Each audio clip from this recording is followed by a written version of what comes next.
Assalamualaikum warahmatullahi wabarakatuh. Saya Randy Saputra, mahasiswa Universitas Terbuka NIM 0440203667. Pada video kali ini saya akan mengerjakan tugas satu yang diberikan dari mata kuliah Administrasi Jaringan. Langsung saja untuk ke soal. Anda adalah seorang administrator jaringan yang bertanggung jawab atas desain dan implementasi jaringan untuk sebuah perusahaan kecil yang sedang berkembang. Perusahaan ini memiliki kantor pusat dengan 3 departemen: penjualan, pemasaran, dan TI. Mereka juga memiliki kantor cabang kecil di kota lain.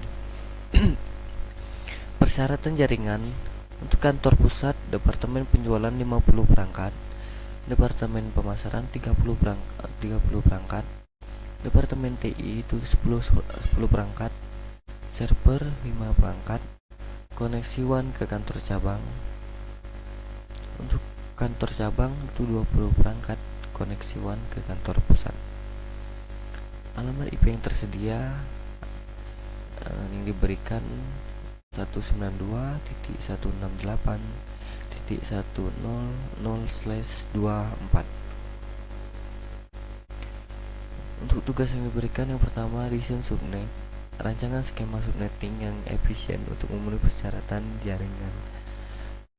Tentukan subnet mask, alamat jaringan, alamat broadcast, dan rentang alamat IP yang dapat digunakan untuk setiap subnet. Dan pastikan untuk mengalokasikan alamat IP yang cukup untuk pertumbuhan di masa depan. Untuk tabel routing, buat tabel routing statis sederhana yang menunjukkan bagaimana router di kantor pusat dan kantor cabang akan meneruskan lalu lintas antara subnet yang berbeda.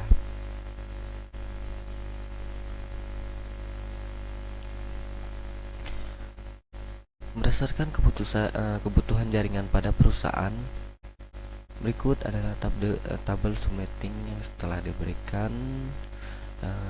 Saya telah menyusun informasi yang sesuai dengan ketentuan jaringan kelas C yang sedia.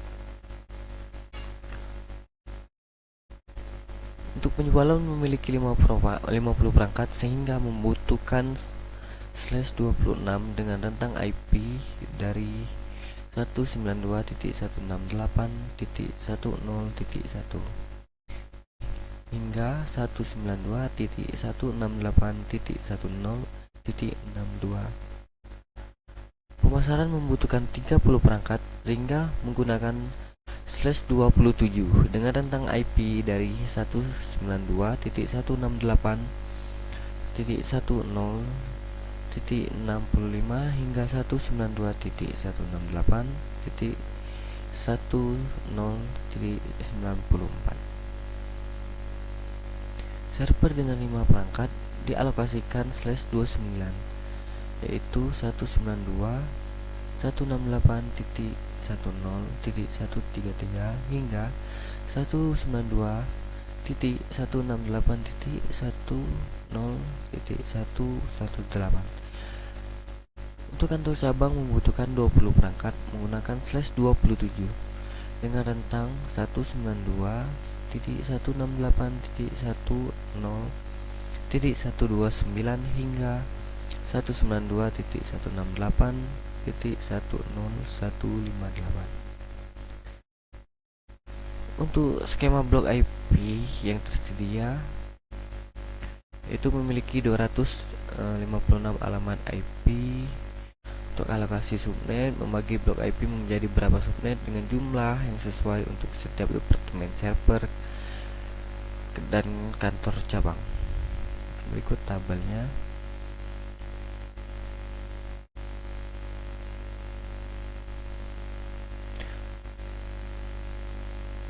Di sini ada destination network, subnet mask, dan interface untuk penjualan, pemasaran, TI, server WAN ke kantor cabang.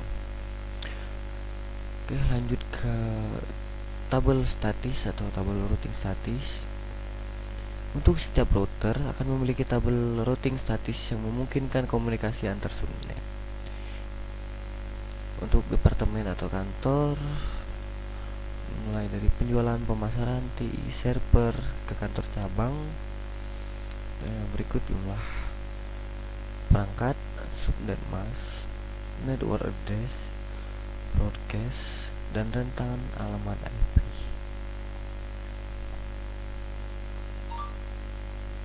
Tabel routing untuk routing ke kantor cabang itu sebagai berikut. Terdapat destination network, subnet, dan enterprise. Untuk enterprise lokal, destination networknya itu 192.168.10.128/27. Untuk WAN ke kantor cabang juga sama, 192.168.10.0 menggunakan 26. Dalam desain jaringan ini kita menggunakan subnetting untuk membagi satu blok alamat IP menjadi beberapa subnet yang lebih kecil. Tujuan dari subnetting ini adalah untuk memenuhi kebutuhan perangkat pada setiap divisi atau kantor, serta untuk memastikan keamanan dan efisiensi dalam manajemen jaringan. Dari tabel-tabel yang telah dibuat di atas, berikut penjelasan tentang bagaimana subnet ini dirancang sesuai untuk kebutuhan divisi dan kantor cabang.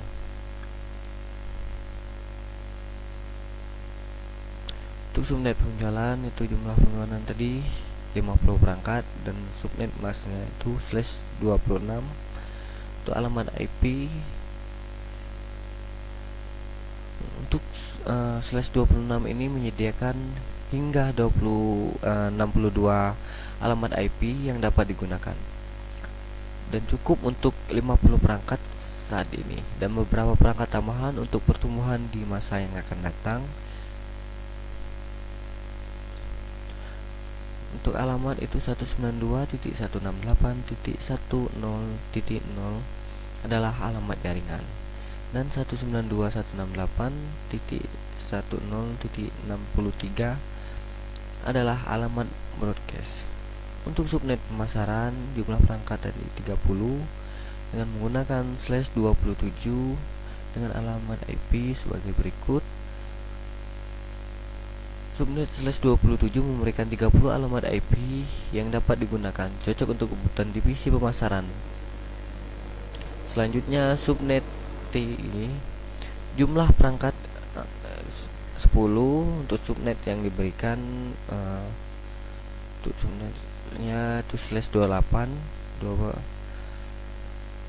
Subnet /28 menyediakan 14 alamat IP yang dapat digunakan, cukup untuk kebutuhan divisi TI yang memiliki 10 perangkat. Dan selanjutnya untuk subnet server itu jumlah perangkat 5 dengan menggunakan /29 dengan alamat IP sebagai berikut. Subnet /29 menyediakan 6 alamat IP yang dapat digunakan, cukup untuk 5 perangkat server yang ada. Selanjutnya subnet untuk ke kantor cabang, jumlah perangkat di kantor cabang itu 20 perangkat dengan /27. Subnet /27 memberikan hingga 30 alamat IP yang cukup untuk 20 perangkat di kantor cabang, dengan tambahan untuk perangkat di masa yang akan datang. Dan juga terdapat keuntungan dari desain ini. Yang pertama, efisiensi penggunaan IP. Di setiap divisi mendapatkan jumlah alamat IP yang sesuai dengan kebutuhan perangkatnya, sehingga tidak ada pemborosan alamat IP. Skalabilitas, desain ini mempertimbangkan kemungkinan pertumbuhan di setiap divisi dengan mengalokasikan alamat IP yang sedikit lebih banyak dari jumlah perangkat saat ini.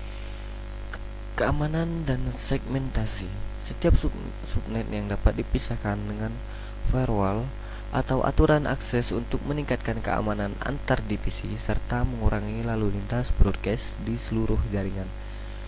Keteraturan manajemen jaringan dengan memiliki rentang alamat IP khusus untuk setiap divisi, administrator jaringan dapat dengan mudah mengelola dan memantau perangkat. Dan dengan tabel subnetting ini diharapkan jaringan dapat diimplementasikan secara efisien untuk memenuhi kebutuhan operasional perusahaan saat ini dan masa yang akan datang. Demikian penjelasan dan jawaban yang saya berikan pada video kali ini. Jika ada kesalahan mohon dikoreksi. Saya ucapkan terima kasih. Wassalamualaikum warahmatullahi wabarakatuh.